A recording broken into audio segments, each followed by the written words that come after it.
चढ़ाते हैं। शिवरात्रि के दिन बेर चढ़ाने का बड़ा महत्व है और शिवरात्रि पर चढ़ा हुआ वो बेर उठाकर ले आइए और उस बेर को उठाकर रख लीजिए। मान लो किसी को उदर से जुड़ी हुई जब तकलीफ रहती है, पेट से जुड़ी हुई तकलीफ रहती है, पेट से जुड़ी हुई कोई भी प्रॉब्लम हो, अगर पेट से जुड़ा हुआ कोई भी रोग आपको लग गया और डॉक्टर की दवाई चल रही है, सारी औषधि चल रही है, जो शिवरात्रि पर आपने बेर चढ़ाया है वो बेर अगर आपके यहाँ रखा हुआ है, वो बेर उस रोग वाले व्यक्ति को खिला दीजिए। आधे घंटे के अंदर पेट का दर्द, पेट की तकलीफ, पेट का कैसा भी रोग होगा एकदम आराम लग जाएगा। उस बेर में इतना दम, इतना प्रबलता आ जाती है। शंकर को जो शिवरात्रि के दिन बेर चढ़ाया जाता है।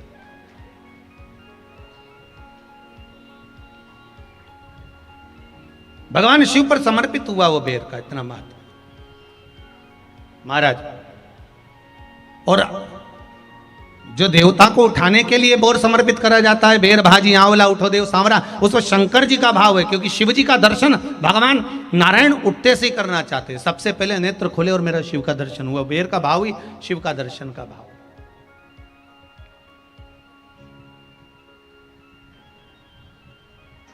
कितनी बड़ी औषधि होगी बेर के अंदर, जरा देखिएगा कि मेरे राम जी शबरी अम्बा के दरवाजे पर पहुंचे। आप लोग भजन में लेते रहते हो, शबरी संवारे रास्ता आएंगे राम जी, मेरा भी धन्य जीवन बनाएंगे राम जी।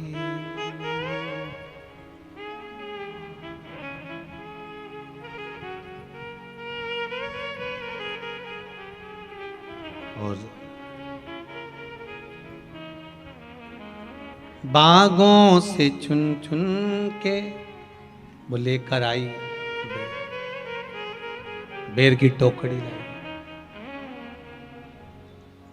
खट्टे हो चाहे मीठे हो पाएंगे राम जी, मेरा भी धन्य जीवन बनाएंगे राम जी। शबरी ने राम जी को बेर दिया, राम जी ने बेर खाया, प्रेम से खाया। याद आया पीछे लक्ष्मण खड़ा है, राम जी ने लक्ष्मण को बेर दिए, ले लक्ष्मण ये बेर खा ले। लक्ष्मण जी ने बेर लिए, लक्ष्मण जी ने बेर को देखा तो वो शबरी अम्बा अपने मुंह से झूठा करके दे रही है। लक्ष्मण जी ने बेर लिया, पास में रख लिया, फिर लिया, फिर रख लिया। शबरी जी राम जी को बेर दे, राम जी लक्ष्मण जी को बेर दे, लक्ष्मण जी वो बेर लेके पीछे फेंकते जाए। उठाए फेंका, उठाया फेंका, उठाया फेंका। अब कोई लक्ष्मण साधारण है? जब भगवान राम विष्णु हैं, लक्ष्मण शेषनाग हैं, शेषनाग अगर कोई चीज फेंकेगा तो क्या पास में फेंकेगी? उठाया फेंका, कोसों दूर जाकर गिरा। और वो बेर कब काम आया? जब लक्ष्मण जी को शक्ति लगी, बाण लगा, लक्ष्मण जी मूर्छा होकर जमीन पर पड़े।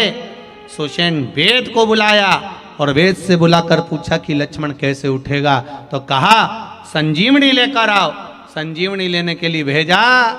तब संजीवनी लेने के लिए जब श्री हनुमान जी महाराज गए, संजीवनी बूटी जब लेकर आए और लक्ष्मण जी को जो दी, तब राम जी पहचान गए ये संजीवनी कोई दूसरी नहीं है। लक्ष्मण जी को जो बेर खाने को दिया था वो बेर फेंक दिया था, उसी बेर की पत्ती है जिसको निचोड़ निचोड़ कर लक्ष्मण जी को खिलाना पड़ी है। तो राम जी रोते रोते बोले पहले ही खा लेता तो खाना नहीं पड़ती।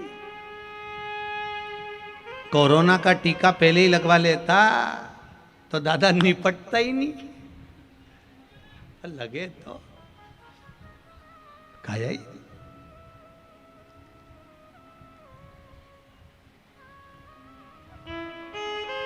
यहां तो सीधी सीधी बात है ना।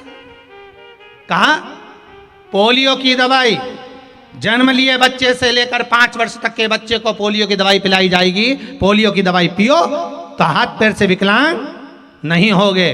बोलो, बोलते कि नहीं बोलते? पियो विकलांग नहीं होगे।